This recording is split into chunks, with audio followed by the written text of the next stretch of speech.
All right, guys, I'm on list.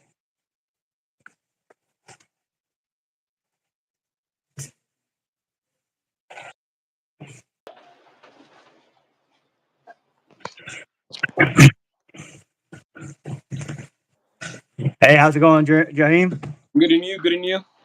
Good. So it's already live, I believe. So we'll just go ahead and get right into it. Gotcha. So welcome to the third episode of R&R Athletics podcast. We're here with Jahiem Jones, formerly from the Gila Ridge High School, correct? Yes, sir. All right. So next podcast we're going to be doing today is just talking about some questions through your recruiting journey, things like that. But you want to go ahead and introduce yourself and give everybody a little story about who you are and what you've been doing. Like I said, I'm Jahiem Wilson Jones. I played cornerback at the University of Hawaii. I'm originally from Arizona, but I went to high school in Maryland. This year in JUCO. Now I'm here doing what I do. Awesome, man. So one of the questions that I would like to ask you is, what was recruiting like coming out of high school for you? It was kind of hard because that's when the transfer portal started becoming a big thing. So us high school guys didn't really get recruited as much as we wanted to. So we had to end up going through a lot of camps and stuff. But it was really hard. Like put yourself out there by yourself, pretty much. Okay. So basically, hitting all those camps and combines and things like that is what you got to do to get yourself noticed. Exactly. You gotta put yourself out there as much as you can. Okay, okay. And question number two, you chose to bet on yourself and go JUCO out of high school. I'm pretty sure you had some low level offers that you could have taken, but you bet on yourself and went JUCO out of high school. What was that like? That was hard. That was hard. I kind of had an ego thing. For to go JUCO, you kind of had to drop your ego best for yourself, and then also at JUCO, it's just college ball. But like I said, everyone at JUCO can ball out, so you just gotta go there and do your thing. But don't ever sleep on JUCO because that's something that really helps in the long run. My JUCO experience personally was pretty good though. Okay, yeah, I know some people have great experiences going JUCO, others don't. I think it really depends on the school you choose to go to. Yeah, I know you went to what JUCO? You went to one in LA, correct? West LA, yes, sir. Okay, and you went with a good friend, CJ Wiggins. Yeah, that's my boy. Okay, okay, yeah. So CJ ended up at Missouri State Science Technical or whatever. Yeah, Missouri SNC. Yeah, we're gonna have to get him on the next podcast. So we talk to him as well. So third question is, what was the transition like from high school to JUCO? So basically, as a high school kid, you still got to go to school, you still got to work out, you still got to train. But what's the biggest thing that you think of the transition from high school to the JUCO level? What was that like for you? Uh, it was hard for my first few weeks, just catching up because the speed is totally different. You're going from high school, technically straight into college, and like if you play as freshman, like you're gonna play, but it's really just the speed. The the coaches are a lot different because they've seen what guys can do and they know like what's best for you. They'll be like extra hard on you too, but most likely it's just the speed difference and the size is really the big difference between high school and JUCO, and the skill level is a lot higher. It's not as high as like 4 year, but it'll definitely get you prepared for it. Oh, and so what about like the transition for like school wise, and then also like transition as far as like weight room, things like that. School wise, it's really no big difference. Like I said, at the time I went, it was during like around that COVID time, so I was still on like online school and stuff. So that was really a big difference because my senior year of high school, we were all online. So I that the weight room, the lift, the lifts were a lot more complicated. Conditioning was a lot more complicated. Like we did more to get you more prepared because high school they kind of just get you by, but you have to actually everyone can do the thing. You just do as fast as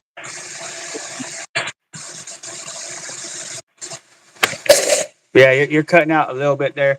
All right, so on to the next question is after 2 years of JUCO, you were able to land a D1 offer to the University of Hawaii. What was the difference in recruiting from JUCO from in high school? What was the difference that you saw with, helping you get to D1 from JUCO vice when you was in high school? for like from high school, you kind of have to do it yourself. But JUCO coaches actually know people, and they'll come to the schools. And like for JUCO, coming out of JUCO to go D1, it's I would say it's a lot easier because coaches are trying to bring you into play immediately because you already play at the college level and you already lost the eligibility. But overall, the recruiting, like there's still JUCO camps. Like I went to some JUCO camps just to get myself out there more, but a whole lot more coaches come to the JUCO than they did the high schools though. Okay. So when you went to the JUCO camps, you saw a lot more college coaches there than when you went to, say, a high school camp or a high school combine. There was more high school coaches at the junior college level Yeah, camps. yes, sir. Okay. Yeah. Yeah, that makes sense because, like you said, they're looking for fill and play. Hmm. Basically, hey, I'm looking for somebody that could come in and play right away, not sit on the bench, Exactly. 2 3 years and then play. Um, what was the transition like from JUCO to D1 over in Hawaii? Whew, I know that had to be, I know that had to be a big transition for you. that was a big transition because at the D1 level, everyone can ball out. Like everyone's able to play. So it really comes down to the film room, the way what you do outside. But just what Yeah, you cut. am I? You started cutting out again. Oh, am I good now? Good. Yeah, Okay. But like I said, like just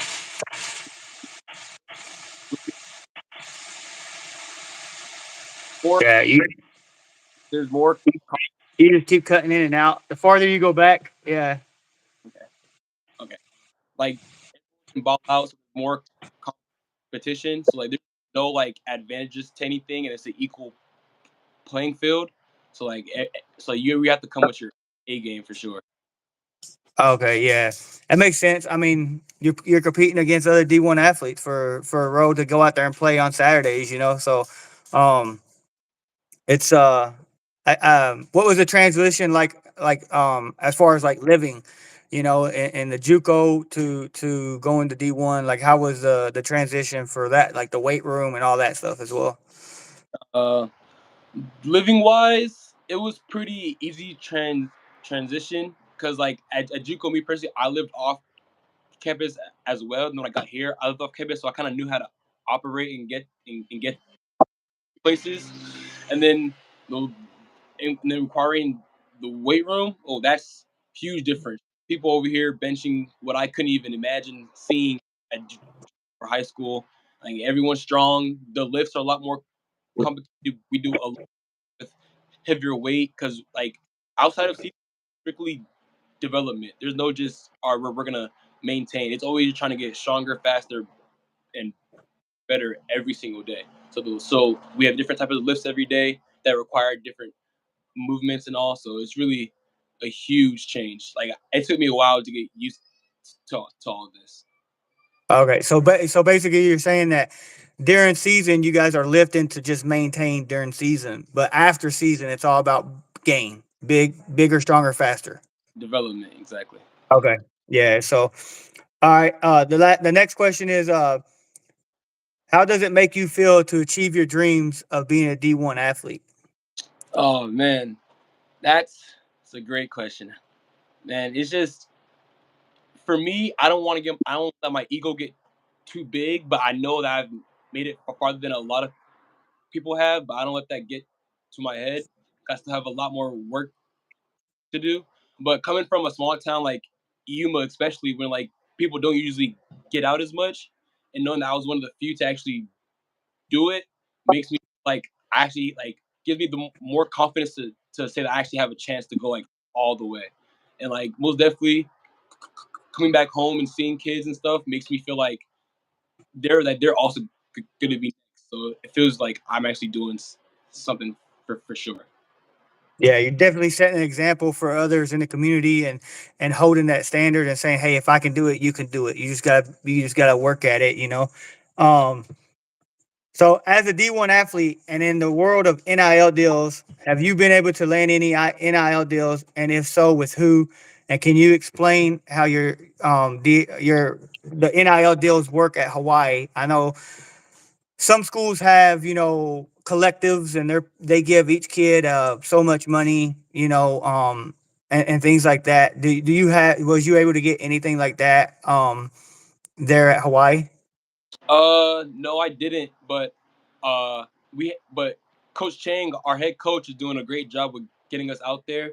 So he put together a little community called Brotherhood Grinds, where where it's like we eat for free. Like we get multiple restaurants to help sponsor us, and we'll get like a little cash here.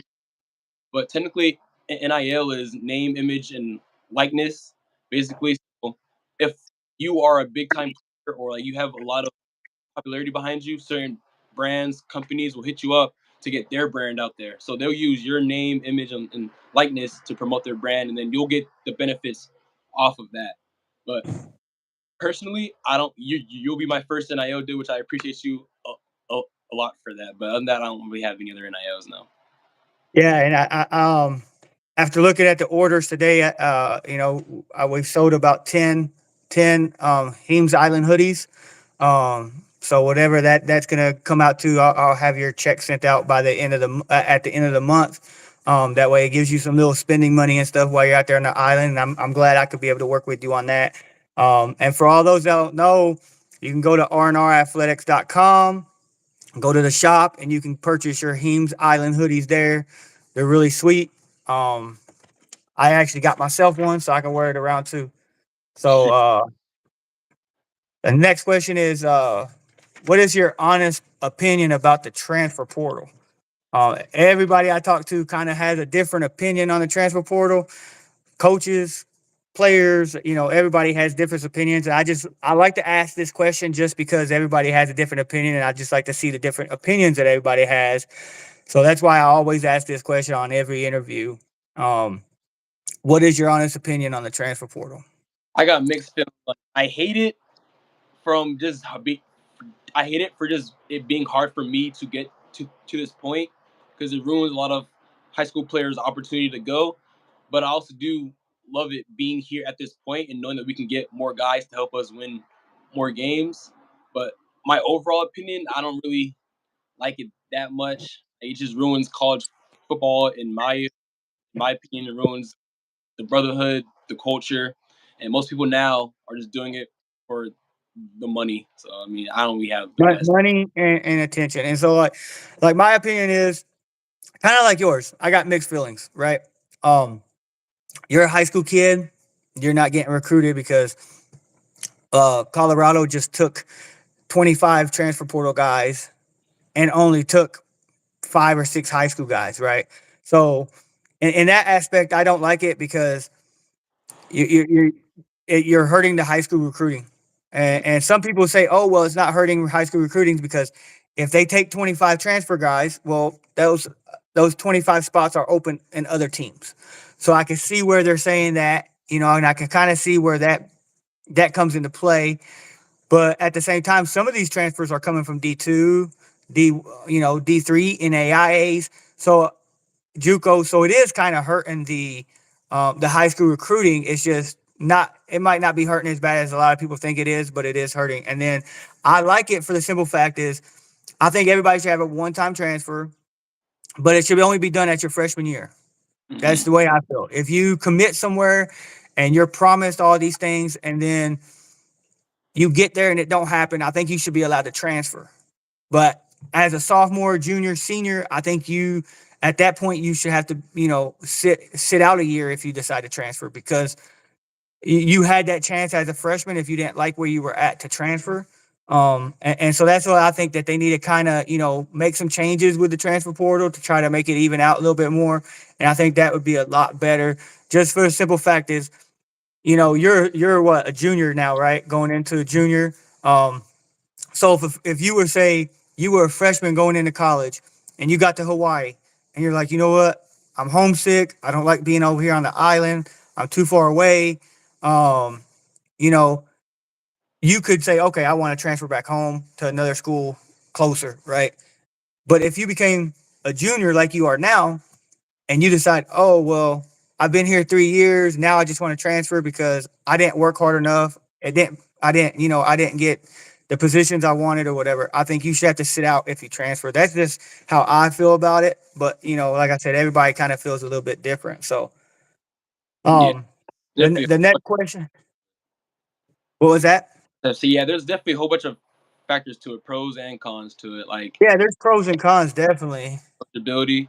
Like people, if you're going to your seventh year of college, well, couldn't COVID really, but yeah, I don't. Yeah, well, you got the kid from Miami that just got his ninth year of eligibility, and I mean, if you're still in college after 9 years, man, I don't know. I don't know how I feel about that one. Yeah, I'll leave that subject.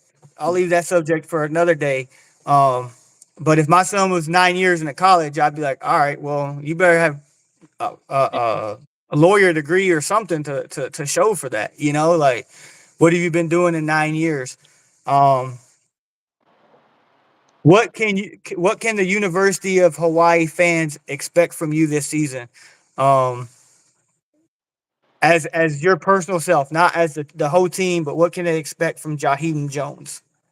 they can expect someone that's going to put their heart out there, put their heart out for the line of University of Hawaii. Because like I said, I love this place like it's my second home. These people welcome me with open arms, and the least I can do to give back is just give my all, a ball out, and take us to a conference championship.